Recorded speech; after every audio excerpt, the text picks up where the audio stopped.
Gaya ng sabi natin kanina, tayo ngayon ay nagdiriwang ng dakilang kapistahan ng pagpapakita. Sinong nagpakita? Ang Diyos. Kanino nagpakita? Ngayon sa mga hindi Hudyo. Kasi nung nakaraan, Christmas season ang ating pinag-uusapan ha, nagpakita ang Diyos sa anyo ni Jesus sa mga Hudyo. Si Jose Hudyo, si Maria Hudyo, mga pastol Hudyo. Ngayon, sa mga pantas, hindi sila Hudyo. So bakit mahalaga itong sinasabi kong nung nakaraan mga Hudyo, ngayon mga hindi Hudyo? Kasi ganito, sa mentalidad ng isang Hudyo, especially during those times, dalawa lamang ang klasifikasyon o lahi ng mga tao sa buong mundo. Hudyo o hindi Hudyo? Yun lang dalawang yan. O di po ba, kapag tayo tatanungin, hindi lang Hudyo, may Pilipino rin, may Aleman din, may Chino rin, may Amerikano din, may Japanese din, may Espanyol din. Marami. Pero para sa Hudyo, especially during those times, dalawa. It's either you are a Jew or you are not a Jew. Kasi para sa kanila, sila lang ang piniling bayan. Sila lang ang mahal ng Diyos. Kayong ibang lahi, magsama-sama na kayo at bahala na kayo kung ano man ang mangyayari sa buhay ninyo. Basta kami ang mahal ng Diyos. Yun yung mentalidad ng mga Hudyo. Kapag nagpakita ang Mesiyas o sugo ng Diyos, kami lang ang makakakita. Kasi kami lang ang may karapatan sa pagliligtas na dadalhin niya. Ganon. Kaya, napakahalaga ng pagdiriwang natin ng Epifania. Kasi tayo ay hindi Hudyo. Pero tulad ng mga mago, tayo rin ay inanyayahan na makita ang Diyos, si Kristo. Because God wanted all people to be saved through Jesus. Amen. Yun nga lamang mula noon hanggang ngayon, parang hindi lahat yata ng inaanayahan upang makita ang Panginoon, upang makaniig ang Panginoon, upang maranasan ang Panginoon. Hindi lahat tumutugon. At tulad sa Ebanghelyo ngayon, isipin po ninyo, ang distansya ng Jerusalem, ng sentro ng mga Hudyo at Bethlehem kung saan ipinanganak si Kristo ay mayroon lamang 15 kilometro. Kitang-kita nila yung talang yan. Sigurado yan. Tanong, bakit hindi nila pinuntahan kung saan nakatapat yan? Gayong meron silang banal na kasulatan na napakinggan natin sa Ebanghelyo. Sinasabing sa Bethlehem ipanganganak si Silang, ang Mesiyas, ang tagapagligtas. Hindi ba nila naisip, sang-ayon na rin sa mga sinabi ng mago, yung talang yan, nakatapat kung saan siya isinilang, ba't hindi nila pinuntahan? Hindi sila interesado. Napakalayo nito sa pag-isikap, sa paghahanap na ginawa ng mga pantas. Walang mabilis na sasakyan. Hindi maganda ang daan. Galing sila sa malayong bayan. Walang GPS, walang Google, walang Waze. Ang guide nila, tala lang. Yung tala na paminsan-minsan, nasaan ba yung tala? Ay, hindi ko rin makita. Saan? Natatakpan minsan ng ulap. Kaya nga minsan, ang kinakausap nila, si Mang Tanong. Nakapagtanong nga sila kay Herodes pa. Kasi nga, minsan nawawala yung tala. So, ganun kahirap. But they did not give up. They really sought God. And as a result, they found God. They experienced God. They were changed by God. Maliwanag ang sinasabi sa Jeremiah 12:13, sabi ng Panginoon, if you seek me, you will find me. You will experience me. If you seek me with all your heart. Mga kapatid, yung word na seek sa Bible, hindi basta, nandiyan ka pala. Hindi basta aksidente yung pagkakita, mabilis na pagkakita, hindi ganon. Pag sinabing seek, may effort, may trabaho, may pagsisikap, hinahanap mo talaga, that's seeking in the language of the Bible. Seek and you shall find. Hindi basta maghanap ka lang, makikita mo agad, dapat magsikap ka. At dito lulutang yung halaga ng hinahanap mo. Hindi mo hanapin ang tao o ang bagay ng buong sikap nang hindi mahalaga sa iyo. Ito ang ginawa sa atin ng Diyos. Luke 19 verse 10, I came to seek and to save the lost. Yun ang ginawa sa atin ng Diyos. At hindi ito ginawang madali ng Diyos para sa Kanya. Gayong pwede naman niyang padaliin talaga. Nang hinanap ng Diyos ang tao, hindi niya basta inisip ang tao. Okay, alam ko na kung nasan siya. Alam ko na kung nasan sila. Okay na, go na. Pwede yun. Kasi lahat ay alam niya. Diyos siya. Nang hinanap ng Diyos ang tao, hindi basta siya dumungaw sa kalangitan na para bang, ayun, nakita ko na. Okay na. Ligtas na sila. Okay na, sige. Alam ko na ang mga concerns nila. Nang hinanap ng Diyos ang tao, hindi niya ito pinahanap sa mga anghel niya. Hanapin niyo nga! Hindi. Siya mismo ang bumaba. Siya mismo ang nagkatawang tao upang hanapin tayo. Nagkatawang tao ngayon, nagkakatawang tinapay. Kung naniniwala ka talaga na nandiyan siya. Pumunta ka rito, litong-lito ka, pumunta ka rito, parang nawawala ka sa wisyo. Pumunta ka rito, parang hindi mo alam ang gagawin. Nawawala ka sa problema, sa pagkakasa. Nandiyan siya. Hinahanap ka. Ganon ka kahalaga.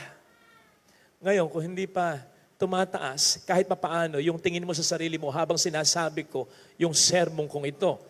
Mana pa, magdamit ka na lang kaya ng sibuyas para tumaas-taas ang halaga mo.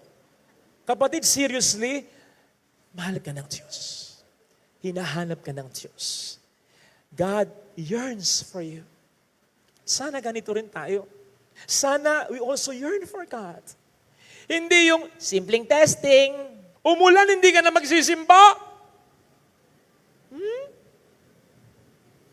Nitong mga nagdaang araw, ulan ng ulan, di ba? Yung dasal ko, Lord, please, ibuhos mo na lahat hanggang Biyernes. Pagdating ng Linggo, stop na. Pag umulan pa rin, patay kang bata, patay ang kolekta. Joke lang. Kasi naman kayo, yung iba sa inyo, marami sa inyo hindi nagsisimba pag umuulan. Ano yun, dumadami ba kayo pag nababasa kayo? Ba naman yan, simpleng testing lang. Yung iba sa inyo, kaya nagpupunta rito siguro, okay ang misa lively kasi magaling yung choir. Magaling si Art. Kaya si Art, huwag kang iinom ng malamig na tubig, ha? Lagi ko sinasabihan niya. Kasi sayang yung boses. Huwag kang magpupuyat. Kailangan ka sa misa. O, nakita niya. Kasi marami ding nagugustuhan yung awit niya, yung tugtog niya. Yung iba sa inyo, ang isa sa mga dahilan kung bakit narito, gusto niyo yung paring nagmimisa. Kaya nga, hindi na ako makapagbakasyon eh. Ang dami nag-iimbita sa akin, libre na lahat sana, abroad pa.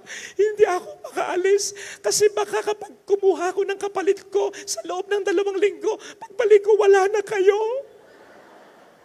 Eh mahirap yun, may pinapagawa pa tayo. Isipin yung kalagayan ko, wala na nga akong love life, wala pa akong pahinga.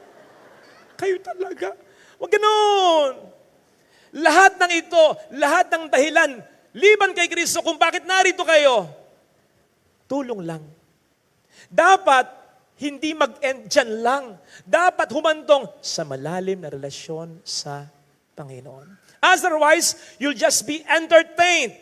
Otherwise, you'll just be informed. You will never be transformed. Di ba nasabi ko na sa inyo yun, kung ako lang ang pinupunta nyo dito, na kayo pumunta. Kasi hindi mababago ang buhay ninyo. Kaya nga, madalas kung napapansin niyo kapag nagpipicture tayo, lalo na pag dito, I see to it, nandun ako. I see to it, nandito ako. I see to it, sasabihin ko sa nagpipicture, isama mo si Jesus, isama mo si Mama Mary. Mas mahalaga yun kaysa sa akin. Dapat, hindi lang siya kasama sa picture, kasama siya hanggang sa pag-uwi ninyo. Tingnan po ninyo, halimbawa, nagkaroon ng concert kamakailan ang parokya ni Edgar. Nag-post si Chito Miranda, yung lead vocalist. Sabi niya, guilty siya. Bakit? Ang sagwa ng boses niya. Kasi akala niya yung concert din na matutuloy. Last minute natuloy. Eh nagbakasyon sila ng kanyang pamilya, minala talaga. So ang pangit daw ng boses niya, malat daw siya. Halos wala na siyang maibuga. Pero, to his surprise, ang ganda ng participation ng crowd. Mga die-hard fans nga naman. Isa nga daw yun sa magandang concert niya. Kung makakausap ko siya, sabihin ko sa kanya, kasi ganun na ang connection mo sa fans mo. So hindi na masyadong mahalaga, boses. Mahalaga pa rin yan. Mahalaga pa rin yung kanta. Pero mas mahalaga yung makita ka nila. Kapatid, dapat humantong sa ganon ang ating pagsisimba. So kahit saan ako magsimba, kahit hindi maganda yung kanta, kahit sintonado, kahit hindi pang maganda yung homilya, kahit hindi ko masyadong gusto yung estilo ng pare, I'll be enriched, I'll be transformed, I'll be inspired. Kasi alam ko, nakasanayan ko, nagsisimba ako para kay Kristo, hindi para sa kung sino o sa kung ano.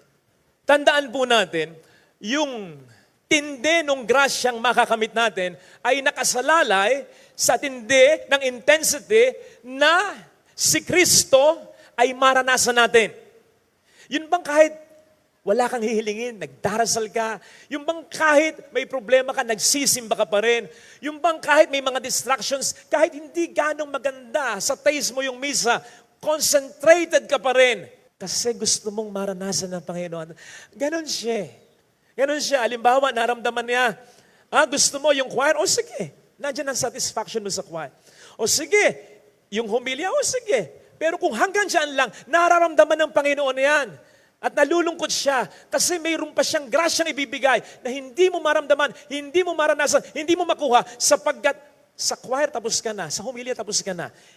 Hindi talaga humahantong sa Kanya. Iniisip ko nga, malaking tulong ito para sa pinag-uusapan nating magkaroon ng malalim na relasyon sa Panginoon. Kung yung intensity ng paghahangad natin sa mga makamundong bagay, ay ganun din ang magiging intensity natin sa paghahangad na si Kristo ay ating maranasan.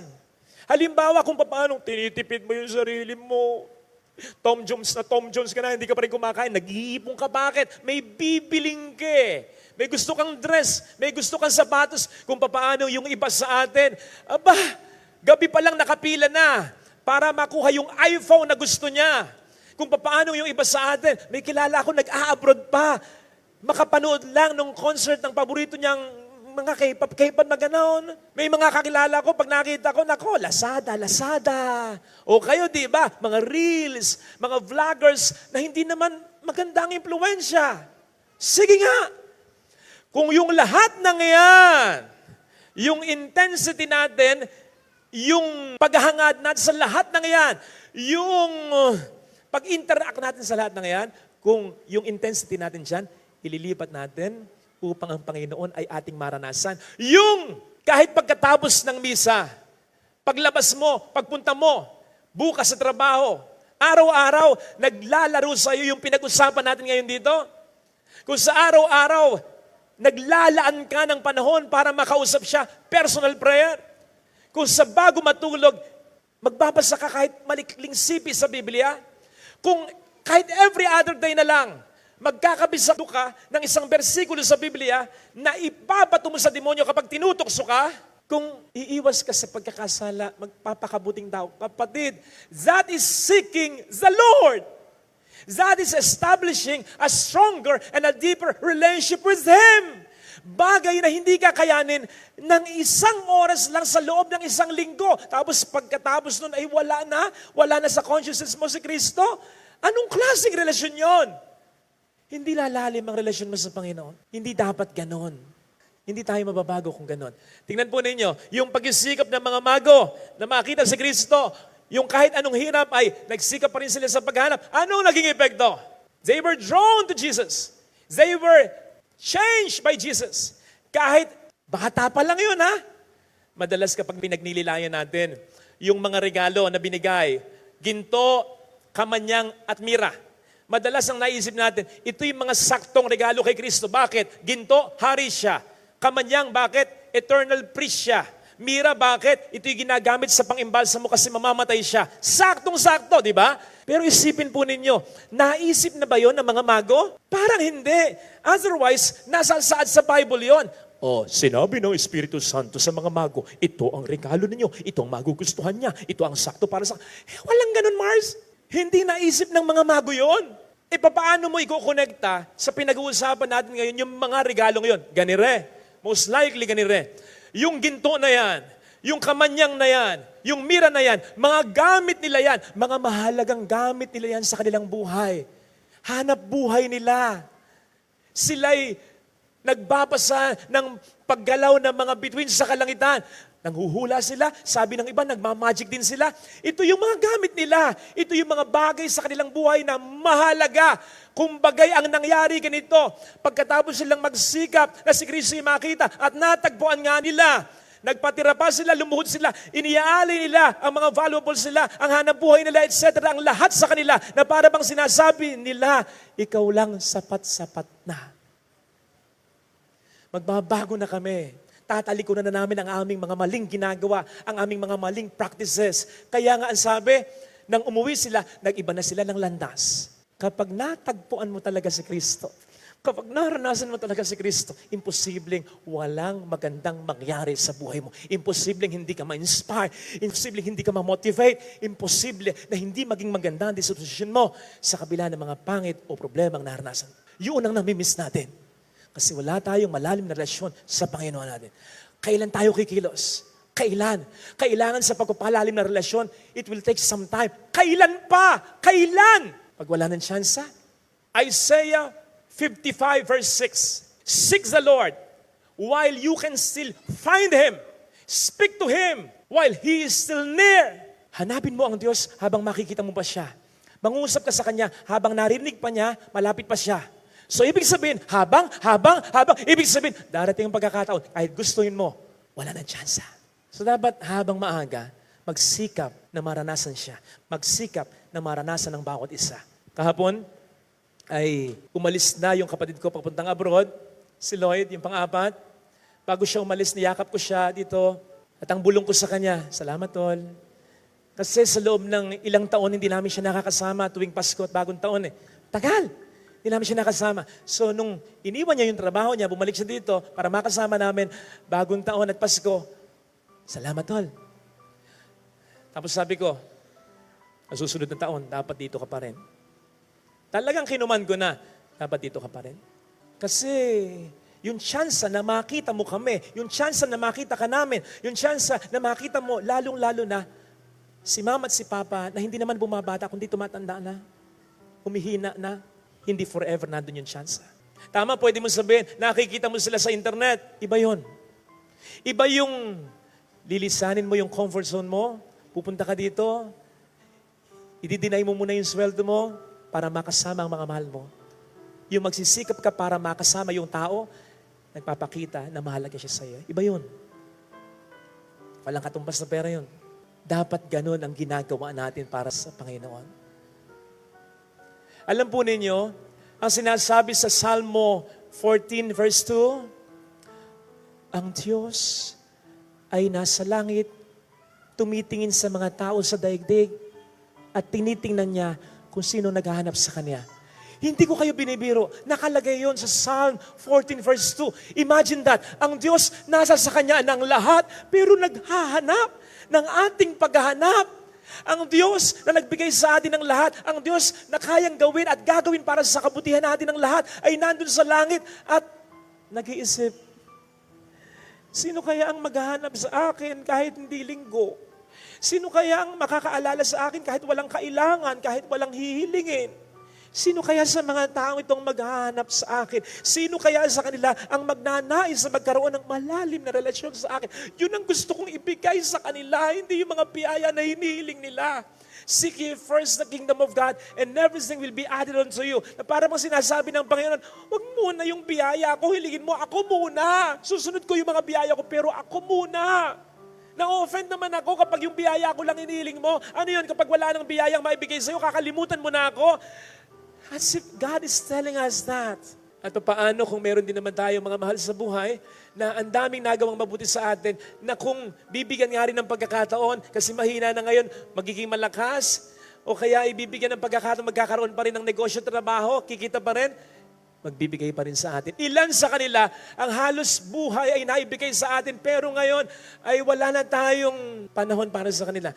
Ilan sa kanila yung nakatingin na lamang sa kawalan at sa malayo at iniisip, naiisip kaya niya ako? Namimiss kaya ako ng anak ko? Mahal pa kaya niya ako? Ang sabi kanina, nung isang kakilala ko, Father, naiyak naman ako sa sermon mo, naalala ko yung nanay ko, na-miss ko. Sabi ko sa kanya, Te, mas miss ka ng nanay mo. Ikaw may anak may pamilya ka, may asawa ka. Siya ba? Kahit nagkaroon ka ng ibang pamilya na mas mahalaga na kaysa kanya, mananatili kang anak niya. Mas miss na miss ka niya. Uwi ka. Puntahan mo siya. Nung makaalis na si Lloyd, nag-text sa akin yung nanay ko. Sabi niya, anak, nalulungkot ako. Wala na uli yung kapatid mo. Sabi ko, ma, tingnan mo sa mas magandang side. Nalulungkot ka kasi masaya tayo. Nalulungkot ka kasi solid yung ating pamilya. Nagkakasundo tayo. Kaya ka nalulungkot. Isipin mo, tingnan mo sa negatibong side. Yung nag-aaway-aaway tayo. Yung hindi kami magkasundong magkakapatid. Mas na malulungkot ka nun. Mas iba yung iyak mo nun. At ayaw mong magkita-kita pag ganon. Hindi applicable yung magsikap ka na makita mo siya. Ayaw mo nga makita eh. Pero applicable pa rin sa mas malalim na paraan. Paano? Sikapin mo that despite your differences and problems in the family, despite na mayroong hindi nagkakakibuan ngayon at medyo malayo ang loob sa isa't isa ngayon, sikapin mo kapatid, sikapin mo na magkita pa rin kayo. Na magkita pa rin kayo. Hindi sa mata, kundi sa may pinagsamahan naman tayo eh. Asawa naman kita dati. May mga anak tayo. Kapatid kita. Nanay kita, tatay kita. Pagbali-balik turang kumam ng mundo. Nanay kita, tatay kita. Kapatid, may daan na ganon na dati dinadaanan yung pareho. Huwag mong isasarado yung daan na yon. Huwag mong susunugin yung daan na yun. Huwag mong gigibain yung daan na yun. Kahit gumagawa siya ng ibang daan kasi pasaway, ganyan eh, gumagawa ng ibang daan dahil sa kasalanan, nagwawala dahil sa pagkakasala, hayaan mo siyang lumoyo. Pero ikaw, manatili ka dun sa dating daan na dinadaanan yung magkasama. Hindi man maibalik yung dati, magkatuntunan pa rin kayo. May pinagsamahan pa rin tayo. Pamilya pa rin tayo.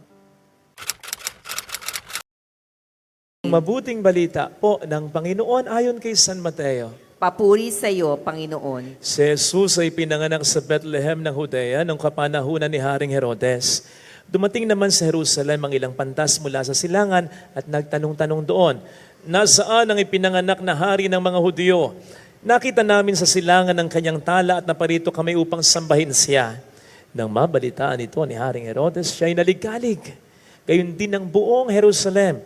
Kaya tinipon niya ang lahat ng punong saserdote, mga eskriba sa Israel, at tinanong sa kanila kung saan ipinanganak ang Mesiyas. Sa Bethlehem po ng Judea, tugon nila. Ganito ang sinulat ng propeta. At ikaw, Bethlehem, sa lupain ng Huda, ay hindi nga huli sa mga pangunahing bayan ng Huda, sapagkat sa iyo lilitaw ang isang pinuno na mamamahala sa aking bayang Israel. Nang mabatid ito, lihim na pinatawag ni Herodes sa mga pantas at tinanong kung kailan lumitaw ang tala. At pinalakad niya sila patungong Bethlehem matapos pagbili na ng ganito. Mayo kayo at inyong hanaping mabuti ang sanggol. Kapag inyong natagpuan, ibalita agad niyo sa akin upang ako may makasamba sa kanya. At lumakad na nga mga pantas. Muli silang pinangunahan ng talang nakita nila sa silangan hanggang sa sumapit ito sa tapat na kinaroroonan ng bata. Ganun na lamang ang galak ng mga pantas nang makita ang tala. Pagpasok sa bahay, nakita nila ang bata sa piling ng kanyang inang si Maria. Lumapit sila at nagpatira pa at sinamba ang bata. Binuksan nila ang kanilang mga sisidlan at inihandog sa kanya ang dala nilang ginto, kamanyang at mira. Nang sila'y pabalik na, sinabi sa kanila ng Diyos sa pamamagitan ng panaginip na huwag na silang babalik kay Herodes. Kaya, nag-iba na sila ng daan pauwi. Mga kapatid,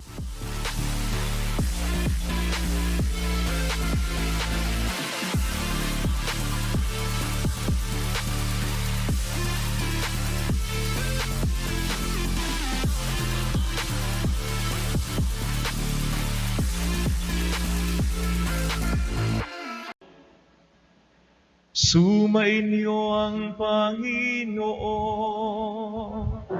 At sumainyo Ang mabuting balita ng Panginoon ayon kay San Lucas. Papuri sa iyo, Panginoon. Noong panahong yon, bumalik si Jesus sa Galilea at sumasa kaniya ang kapangyarihan ng Espiritu Santo. Kumalat sa palibot na lupain ang balita tungkol sa kaniya. Nagturo siya sa kanilang mga sinagoga at dinakila siya ng lahat. Umuwi si Jesus sa Nazareth na kanyang nilakhan, gaya ng kanyang kinagawian, pumasok siya sa sinagoga ng araw ng pamahinga. Tumindig siya upang bumasa at binigay sa kanya ang aklat ni Propeta Isaias. Binuksan niya ang aklat sa dakong kinasusulatan ng ganito, "Sumasa akin ang Espiritu ng Panginoon, sapagkat hinirang niya ako upang ipangaral sa mga dukha ang mabuting balita. Sinugo niya ako upang ipahayag sa mga bihag na sila'y lalaya at sa mga bulag na sila'y makakakita, upang bigyang kaluwagan ng mga sinisil at ipahayag ang pagligtas na gagawin ng Panginoon." Binalumbon niya ang kasulatan at matapos sa uli sa tagapaglingkod, siya'y naupo. Nakatitig sa kaniyang lahat ng mga nasa sinagoga. At sinabi niya sa kanila, "Natupad ngayon ang bahaging ito ng kasalutan, samantalang nakikinig kayo." Pinuri siya ng lahat at namangha sila sa kanyang napakahusay na pananalita. Mga kapatid, ang mabuting balita ng Panginoon. Pinupuri ka namin, Panginoong Hesukristo.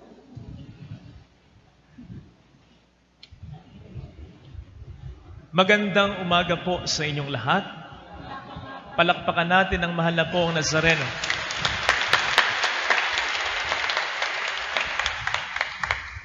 Isa daw sa mga malaking dahilan kung bakit nag-click sa atin ang debosyon sa mahal na pong Nazareno ay sapagkat nakaka-identify tayo dito. Ito kasi ay imahe ni Kristong naghihirap, nagsasakripisyo. Kaya in a sense, kapag tayo tumitingin sa Kanya, ay parang nakikita rin natin, na-identify natin ang ating sarili sa Kanya. Ang kalagayan ng ating bayan na matagal nang naghihirap sa mga kalamidad, sa kriminalidad, sa korupsyon, sa walang katarungan, etc. At syempre, nandiyan ang personal nating kalalagayan sapagkat tayo sa ating mga kanya-kanyang buhay ay mayroong mga krus na pinapasan. Kaya naman kapag tayo tumitingin sa Kanya, ay parang naririnig nating sinasabi niya, "Naintindihan ko ang nararanasan mo. Nararamdaman ko ang pinagdaraanan mo." Wala naman pong masama dito sapagkat ito nga ang isa sa malaking dahilan kung bakit nagkatawang tao at naghirap para sa atin si Kristo, upang makiisa sa ating abang kalagayan. Hebrews 4, verse 15, "For we do not have a high priest who is unable to sympathize in our weakness, but one who is tempted in every way, just as we are, yet was without sin." At yan ang Panginoon natin. Talagang nakiisa siya sa atin. Pero, hindi po dito nagtatapos ang lahat ng ito. Tama, si Kristo ay nagkatawang ang tao upang makiisa sa ating abang kalagayan, pero hindi yan hanggang dyan lang. Nakiisa siya sa ating abang kalagayan upang iahon tayo sa kalagayang aba na ating kinasasadlakan. Galatians 4 verse 4, God sent His Son Jesus, ang mahal na pong Nazareno, born under the law, to deliver those tayo who were under the law. Yan ang isang magandang sinasabi ng panalangin ng ating simbahan. Hindi ko alam kung narinig niyo yung magandang linya. Si Kristo, ang Diyos, ay nagkatawang tao upang sa pagka-Diyos niya, tayo ay makasalong. Kaya si Kristo ay hindi naghirap upang purihin, i-celebrate ang paghihirap ng mundong ito. No!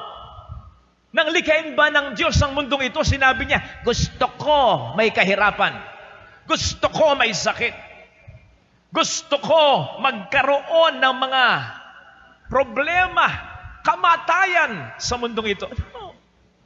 Naparito si Kristo upang iayos ang lahat ng ito. Naparito si Kristo upang iahon tayo sa lahat ng ito. Tama. Yes, ang sabi ng ating Panginoon. Kung gusto niyong sumunod sa akin, magbuhat kayo ng iyong krus. Kasi yun ang ginawa niyo eh. Pero remember, na hindi habang buhay si Kristong nagpasa ng krus. Hindi siya nanatiling nakapako sa krus. Hindi ko sinasabi, therefore, na iwasan ang krus. Ang sinasabi ko, iwasan nating mapako tayo sa krus. Tandaan natin ang buhay na gusto para sa atin ng mahal na pong Nazareno. Kaya nga siya nagsakripisyo at namatay sa Kalbaryo ay buhay na ganap at kasaya-saya. And certainly, katulad ng ini-insinuate ng sinabi ng Panginoon sa Lucas 11, versikulo 11, walang matinong ama, kahit pa makasalanan na ang amang dito sa lupa, walang matinong magulang o ama, ang matitiis na laging naghihirap ang anak niya. Lalo tigit kung wala naman itong dahilan talaga. Ang Diyos pa kaya? Ang Diyos pa kaya? Kaya sige, kung nandyan ang krus na yan, harapin yan, buhatin yan. Pero, dapat, tulad ng ginawa ni Kristo, ang pagbubuhat na yan ay dapat humantong sa kabanalan at kaluwalhatian. Sapagkat yan ang halimbawa na ginawa niya na dapat nating tularan.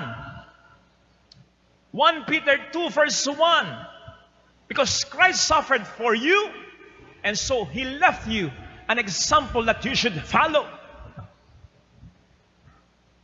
Sinasabi ko ito sapagkat ayaw ko na sa paghihirap, sa sakripisyo ay mahirati tayo, ang masanay tayo.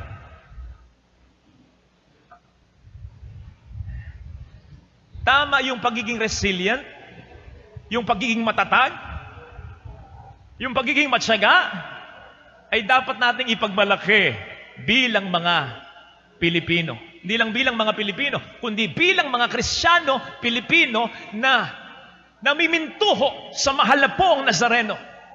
Yan ang namana natin sa Kanya. Yung pagiging resilient. Ito ay isang napakagandang katangian ng isang Pilipinong Kristiyano. Isang napakagandang katangian habang tayo'y nahihirapan. Pero hindi isang napakagandang katangian upang habang buhay tayong mahirapan. Ulitin ko. Ito'y isang napakagandang katangian habang tayo ay nahihirapan. Pero hindi isang magandang katangian upang habang buhay tayong mahirapan. Don't you realize na yung magandang katangiang yan, ang pangkaraniwang inaabuso ng mga taong dapat ay nag-aahon sa atin sa kahirapan? Kailan ba ako pumunta sa isang baryo? Hindi po sa bayang ito. Na yung daan papunta doon sa kaibigan ko, ganun na yun. Nung seminarista pa ako, baku-baku na, hindi sementado. Akalain mo yun? Nung seminarista pa ako, 14 years na akong pare. Nung seminarista ako, ano pa yun, minus 10 pa yun? 24 years? Mula noon hanggang ngayon, ganon? Galing tip. Bakit hanggang ngayon ganon? Wala naman nagre-reklamo Nasanay na Naging use na O ilan na sa paaralan at mga ospital natin ang talagang napag-iiwanan dahil sa mga nanunungkulang kawatan.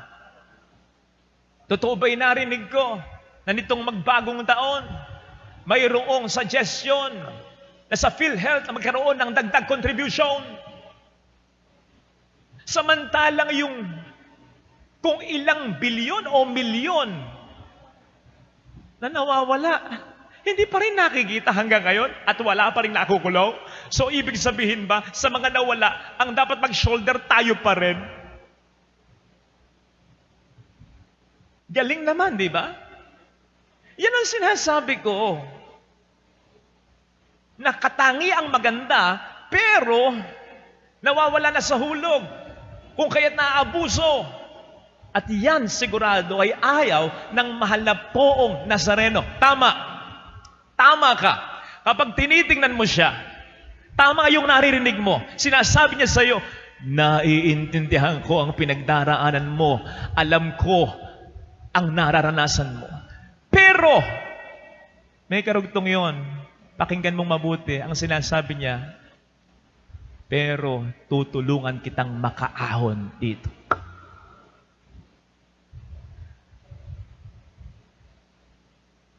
Indeed, mga kapatid, ang sabi ng Panginoon, sumunod tayo sa Kanya, magpasan tayo ng krus. Pero I'm sorry, I don't believe that we are meant to carry one cross all the days of our lives. I mean, kung ano yung krus ko ngayon, ito rin yung krus ko sa nakaraang 10 taon at ito rin ang magiging krus ko sa mga habang panahon. Hindi ko naiisip na ganon. Indeed, habang tayo nabubuhay sa mundong ito at lalong-lalo na habang tayo sumusunod kay Kristo, hindi mawawala ang krus. Pero sa palagay ko, ang tinutukoy niya dito ay hindi lamang iisang krus. Palagay ko ang ibig sabihin ng buhatin mo ang iyong krus araw-araw. Araw-araw, dapat ibang krus. Sapagkat para sa akin, ang isang krus ay dapat na pagtatagumpayan. Kaya nga sinasabi, ang problema, pinagdaraanan, hindi tinatambayan. Hindi ko alam kung napupunan nyo, lubog yung mata ko. Meron akong concern na 2 gabi ko nang pinag-iisipan. Hindi ako makatulog. Pero, kaninang madaling araw, 2 a.m., sabi ko, Lord, ito na yung last time na iisipin ko ito. Bukas, tatanggapin ko na ito. Kung ito ang nakatakda para sa akin, alam kong tutulungan mo ako. Hindi na ako mag-iisip, wala na akong magiging tanong. Ganon. Kasi, pwede nyo namang sabihin, ganire, Father, naiintindihan ko yung sinasabi mo, pero paano ko namang ile-let go o kaya bibitawan yung krus ko kung ang krus ko, asawa ko, kung ang krus ko, anak ko, kung ang krus ko, kapatid ko. Well, mga kapatid, para ka makapag-move on sa mga krus na yan, ang sinasabi ko'y dapat hindi ka papako sa mga pangit na epekto niyan. Tama, ang krus na yan ay nandyan pa rin naman. Pero po pwedeng baguhin mo kung paano mo dinadala yan. Sabi nga, nasa tamang pagdadala. At ang sabi nga ng Panginoon, matuto kayo sa akin. Binubuhat ang krus ng hindi nagrereklamo. Binubuhat ang krus ng may immense na pagmamahal. Binubuhat ang krus na iniisip na kasama niya ang Diyos Ama sa pagkapasan. Pwedeng hindi mabago ang sitwasyon, pero pwede mong baguhin ang iyong disposisyon. May mga krus na para iyong malampasan, kailangang ipagpasa Diyos mo na lang. Halimbawa, as regards our relationship with these people, na hindi naman natin maipagpag, na hindi naman natin maitakwil, na hindi naman natin malayasan, sapagkat mahalagang tao yung mga yan. Ang sinasabi ko, huwag kang mapako sa grief, sa remorse, huwag kang mapako sa kainitan ng ulo, huwag kang mapako sa pakikipag-away sa taong ito. Halimbawa ay, merong ginawang mali o may dapat kang sabihin tama. Sabihin mo. Kung katulad pa rin ng dati, kapag sinabi mo yung makikipag-argue sa'yo, ay, talikuran mo na. Huwag kang makikipag-argue. Sapagkat alam mong wala naman ding uli ka pupuntahan ito. Na kahit ikaw ang tama, pilit niyang ginagawa niyang sarilang niyan tama. At ikaw pang nagiging mali. Ay, huwag mo nang pagtuunan ng... May mga bagay na para malampasan ay kinakailangang tanggapin mo na lang at ipagpaubaya sa Diyos na lang. Ito ang isa sa magandang paraan upang tayo makapag-move on kahit mula sa mga paralyzing situation, dala ng mga problemang kay hirap na makaahon. Tandaan natin ang sinabi ng Panginoon, buhatin ang krus at sumunod sa Kanya. Yung pagsunod sa Kanya, ibig sabihin nun, yun, kung ano yung ginawa niya, gawin din natin, buhatin ang krus na may pagmamahal. Pero ang isa sa basic na ibig sabihin nun, it's moving from one point to another. Sumunod ka,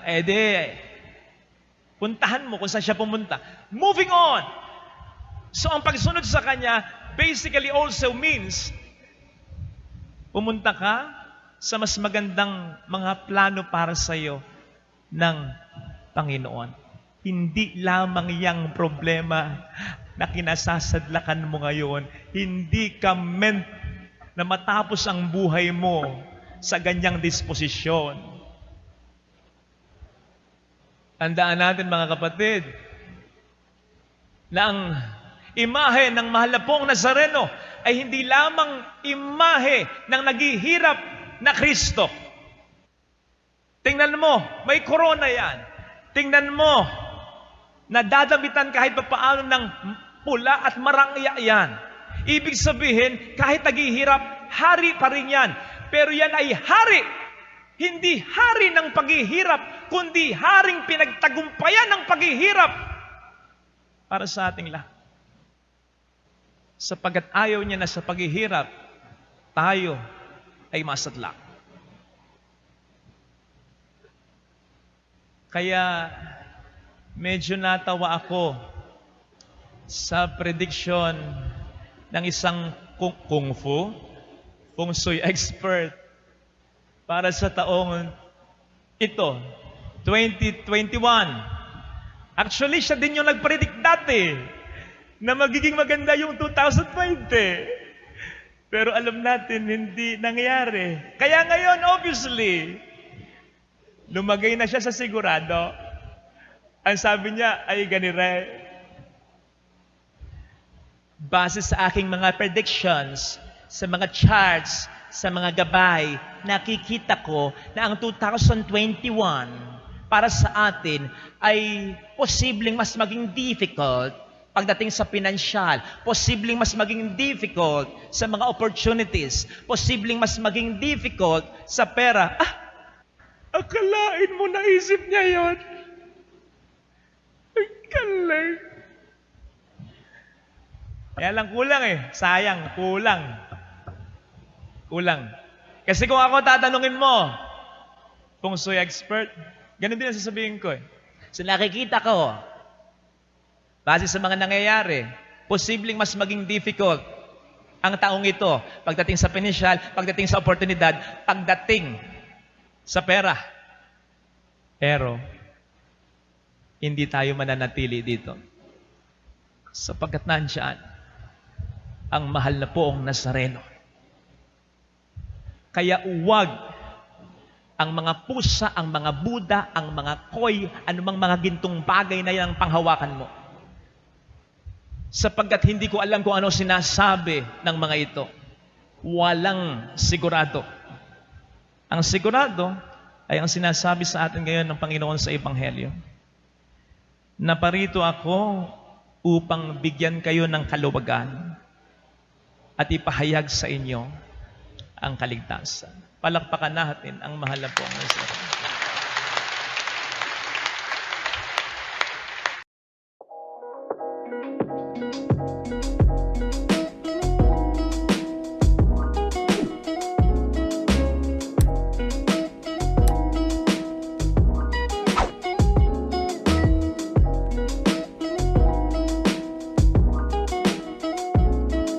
Apapun asal hingga As I take over and I'll keep out in the quiet As conscious but to God is by over Look, oh, show us better and break the blind So gonna be sure it's a time but so bright and wide we walk where we white we fight where we bring it on, yeah.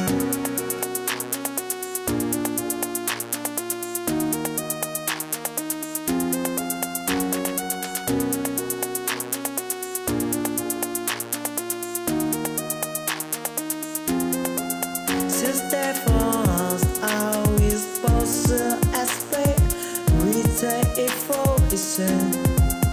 Just a great melodies, my we rise up, we all calling. It's just day of people, we what I'm meeting with that bouncing. It's baby, feeling. I'll pass it with love and a rising. With the ever chest, but with the online. It's a stand up, boo, outside, inga.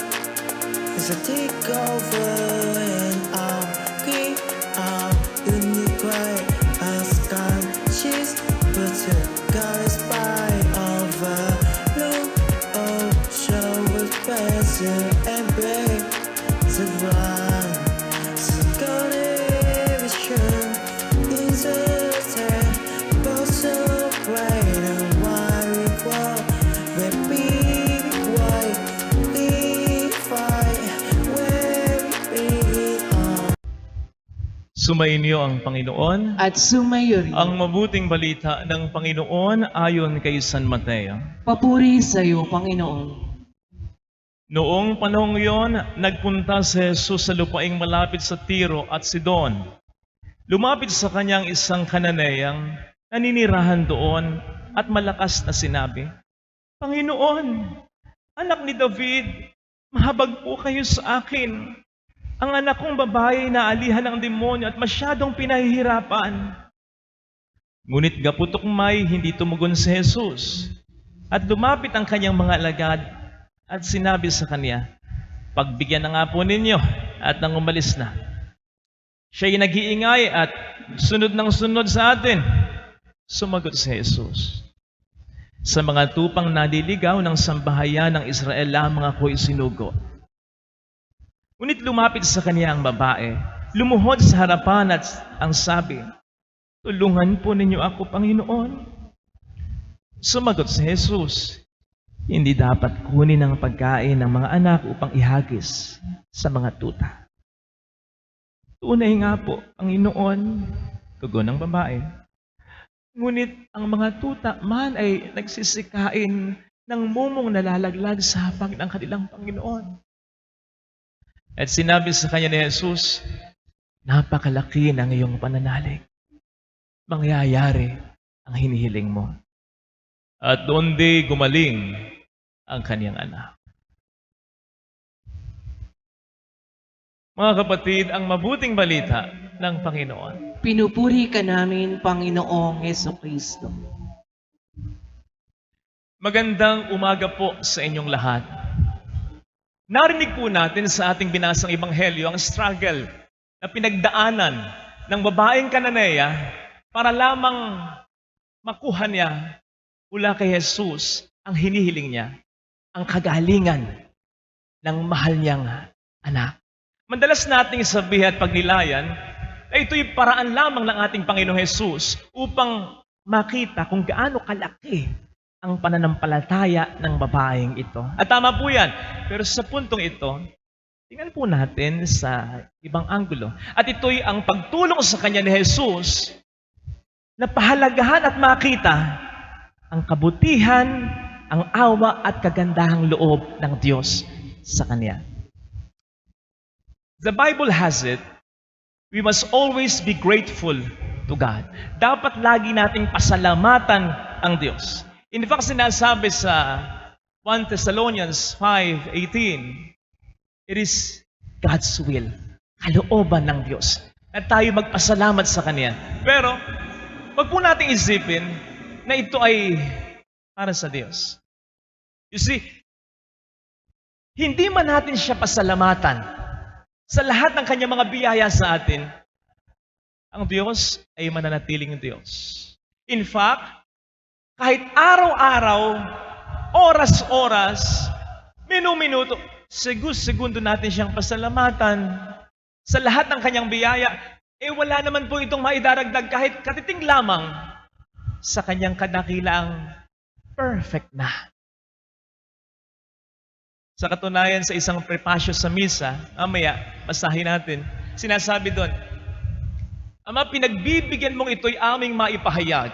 Kahit na ito'y walang anumang maidaragdag, sa kadakilang sa iyo ay likas. Sapagkat sa pagpupuri namin, ang nakikinabang, ay kami pa rin naman na iyong pinakikihirapan sa pamamagitan ng iyong anak na minamahal. And so gratitude is not really for God. Ultimately, it is for us. Subukan niyo pong basahin ang Romans 1, particularly from verse 21 to 32. And you will realize that ingratitude o kawalang utang na loob sa Diyos can lead to many sins. At ito ang ayaw ng Diyos na mangyari sa atin. Ang mawala tayo sa landas. Sapagkat kung mawawalan tayo ng utang na loob sa Diyos, chances are, isipin natin na ang lahat ng bagay sa buhay natin ay dahil na sa kakayanan natin at dahil na sa ito'y karapatan natin. Sa ganung paraan, it will lead us to many sins. Kaya nga po, ako'y nagpapasalamat na katulad sa ating narinig na eksena sa Ebanghelyo, I am glad na hindi lahat ng gusto natin ay ibinibigay agad ng Diyos. That most of the times, we have to wait, we have to plead, we have to beg Him ang maghintay ng kanyang kasagutan. And equally, I'm also glad na hindi lahat ng gusto natin at panalangin natin ay talagang ibinibigay niya. May mga pagkakataong talagang hindi niya ibinibigay. O kung ibigay man niya, ay naaayon sa kanyang kalooban, sa kanyang panahon, sa kanyang paraan. Ito yung upang turuan tayo na pahalagahan ang kanyang kagandahang loob sa atin. At makita natin ang ating mga tinatanggap na blessings mula sa kanya. Kaya nga blessings, kaya nga graces, ay hindi natin karapatan, kundi mga privileges lamang na pwede niyang ibigay o bawiin anumang oras niya maibigan. O sige nga po, kailan ba mas madalas na-spoil? Lumalaki ang ulo, namimihasa ang isang tao. Hindi nga ba't kapag lagi nating ibinibigay sa kanya, ora mismo agad-agad ang kagustuhan niya? Na kung saan siya pa ang nasusunod sa kung ano at sa kung kailan at sa kung saan. Meron po akong kaibigan na habang kami ay nasa NLEX magkakabarkada, papunta na po dito sa Bulacan, ha? Biglang tumawag yung kanyang kaisa-isang anak at pinababalik siya ng bahay sa Caloocan. Para saan? Para ibili lamang ito ng makakain.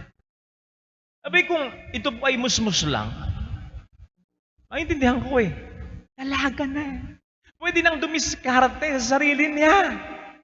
Akala nung pinababalik yung kaibigan namin, sakit sa bangs. At yung kaibigan naman namin ito, gusto pa talagang bumalik, ha? Kasi daw, magwawala ang anak ko. Ayaw na ayaw kong nagwawala ang anak ko. Totoo.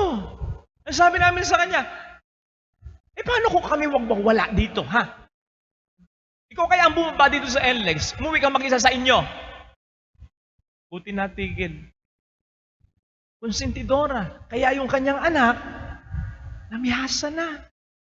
You see, sa mga magulang, lalong-lalo na sa mga single parents, na madalas na magkamali sa ganitong aspeto, naiintindihan ko po na ayaw yung pinagdaanan yung mga hirap at deprivation ay pagdaanan din o maranasan din ng mga anak niyo. Pero huwag niyo pong kakalimutan na yung mga hirap at deprivation na yan na inyong naranasan ay ginamit ng Diyos na paraan upang kayo ay magsikap at upang kayo rin naman ay manatiling mababang loob sa kabila ng naabot nyo na ang inyong mga pangarap. And so do not deprive your children of that. Besides, ibibigay nyo naman kung kinakailangan eh. Kung meron naman talagang ibibigay nyo, inut-inut lang, dahan-dahan lang, huwag yung bugsuan upang turuan silang magsikap. Kung bata sila, upang turuan silang makontento sa kung anong meron sila. At ikalawa, upang ang biyaya na ibinibigay nyo ay mas lalo nilang makita, gayon din ang kagandahang loob ninyo sa kanila. Pagkain naman kapatid, kung malaki o marami, i-take mo ng isang sulpakan lang. Hindi mo malalasahan yan. And worse, baka ikaw pa ay mabilaukan. Ganon din sa pagbibigay, lalo tigit ng maramihan o malakihan. Huwag pugsuan. Utay-utay lang. Lalong-lalo na kung sa oras lamang ng kanilang mga matitinding pangangailangan. Sa gayon, mas ma-appreciate nila at ma-avoid mo sila ay mabilaukan ng maling kaisipan na ang tinatanggap nila ay kanilang karapatan at obligasyon mo. Naman. So wag sanang makasalayan na hindi na ito malasahan. Ganon din mga kapatid. Sabi ko nga sa ating relasyon sa Diyos, na ating pinakadakilang tagapagbigay ng lahat ng bagay para sa ating kabutihan. You see, hindi tayo maubusan ng ayuda mula sa Kanya. He will always have something for us. Na kung tutuusin sa Kanyang kapangyarihan at sa Kanyang mga resources bilang pinaka-source ng mga biyaya at blessings, pwede naman niya sa ating ibigay ng biglaan ng maramihan ng busuan. Kung ito ay makatutulong talaga sa ating kabutihan. Sapagkat ang pinaka-priority ng Diyos, tandaan natin, ay ang buuin tayo, ang ating pananampalataya, ang ating pagkatao, at hindi ang ibigay lamang ang ating gusto. Mas mahalaga iyon na kalooban ng Panginoon. Kaya sana, makita natin na anumang blessings ang ibigay niya, ang i-delay niya o ang itanggi niya, maniwala tayong may dakilang layunin siya. We just have always to trust Him and thank Him for everything. Nakatulad nung babaeng Kananaya, sa huli ang sabi sa Panginoon, kahit mumupo na para bang, ano po ang ibigay ninyo? Okay na ako. Nagtitiwala na ako. Magpapasalamat na ako. Maging ganito rin po sana ang attitude at pananaw natin. And when this happens, I tell you, hindi pa man natin nakukuha yung biyaya na ating hinihiling, ay meron ng mga biyaya na tayo ay makakamit sa buhay natin. When we always fully trust and truly thank God in everything. Sapagkat yun naman ang kanyang dakilang layunin para sa atin. Ito po sana ang hilingin nating biyaya sa mga dasal natin. Amen.